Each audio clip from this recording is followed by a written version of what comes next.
भाई आप लोग जब लोन अप्लाई करते हैं तो आपका लोन रिजेक्ट होता है। कॉमन रीजन यही देखा जाता है, कोई भी भाई अगर लोन अप्लाई करता है तो उनका लोन रिजेक्ट क्यों होता है। लोन रिजेक्ट होने का 8 रीजन होते हैं जो मैं आपके सामने रखने वाला हूं। आखिर 8 रीजन से ही आपका लोन रिजेक्ट होता है। तो 8 रीजन कौन कौन से हो, अगर ये आप चीज़ सुधार लेंगे तो आपका लोन जल्दी रिजेक्ट नहीं होगा, अप्रूव भी होगा। तो चलिए 8 रीजन को विस्तार से आपके सामने रखूंगा, एक एक पॉइंट को सामने रखूंगा मेरे दोस्त। पहला वाला रीजन है कि अगर आपका सिविल स्कोर काफ़ी कम है, यानी 750 से बहुत कम है, तो आपका लोन रिजेक्ट होता है। ये पहला रीजन होता है, क्योंकि लोन अप्लाई करते समय सबसे पहले आपको सिविल में इंक्वायरी जाता है और आपके सिविल को फेच किया जाता है बैंक की तरफ से। और जब आपका सिविल स्कोर काफ़ी कम होगा ना, तो उसी समय आपको लोन मना कर दिया जाएगा बैंक की तरफ से कि आपको लोन नहीं दिया जा सकता है। चलिए दूसरे बड़ा रीजन को समझते हैं।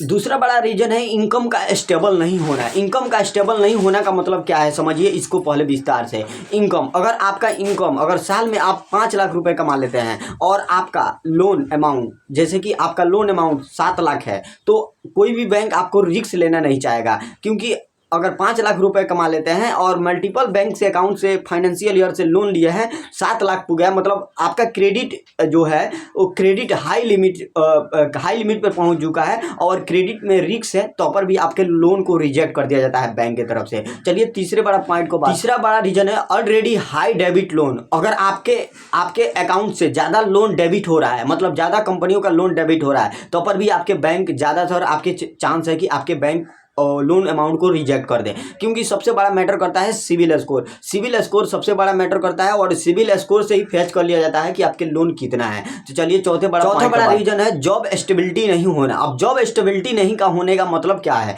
कहीं आप एक जगह जॉब करते हैं, उसके बाद आपके अकाउंट में पैसे आता है, तो बैंक को पता चलता है कि इस कंपनी में आप जॉब करते हैं, फिर 2 महीना के बाद आप बैंक को मतलब जॉब को चेंज कर देते हैं, तो दूसरा कंपनी के आपके सिविल में एक एंट्री मार देता है, बैंक में एंट्री मारता है और फिर 3 महीने बाद फिर चेंज कर देता है। मतलब जॉब को कोई स्टेबिलिटी नहीं है, आपको कहाँ जॉब करना है प्रॉपर तरीका से। इसी बड़ा रीजन को आपको लोन रिजेक्ट होता है। चलिए 5वें बड़ा रीजन को समझ। छठा बड़ा रीजन है क्रेडिट हिस्ट्री नहीं होना। बहुत सारे हमारे यूजर क्या करते हैं, बहुत सारे हमारे भाई है जो क्या करते हैं, क्रेडिट कार्ड उनका हिस्ट्री नहीं बना होता है, जैसे उनका सिविल जनरेट ही नहीं होता है, उनका सिविल -1 होता है। अब -1 का मतलब नहीं है कि आपका सिविल स्कोर बना ही नहीं है, -1 का मतलब है कि आपका सिविल स्कोर साफ बना ही नहीं है। आप कोई भी सामान, -1 का मतलब ये ना समझिए कि हमारा सिविल स्कोर काफ़ी खराब है। -1 ये कहता है कि आपका सिविल स्कोर जनरेट नहीं हुआ है, बैंक सिस्टम -1 यही कहता है। चलिए 5वां और छठा बड़ा पॉइंट को समझते हैं।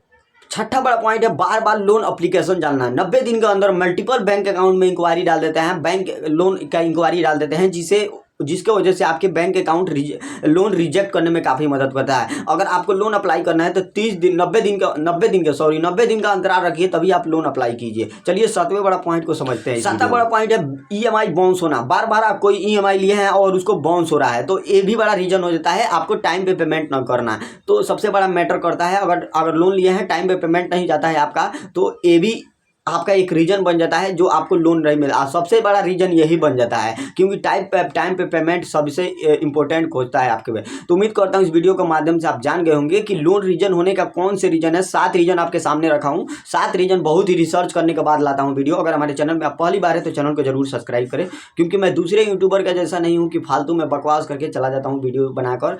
मैं जो भी प्रॉपर वीडियो लाता हूँ आपको कस्टेबल अच्छी तरीके से समझाता हूँ। कोई भी टॉपिक पर अगर बताना होता है तो अच्छी तरीके से समझाता हूँ गाइस।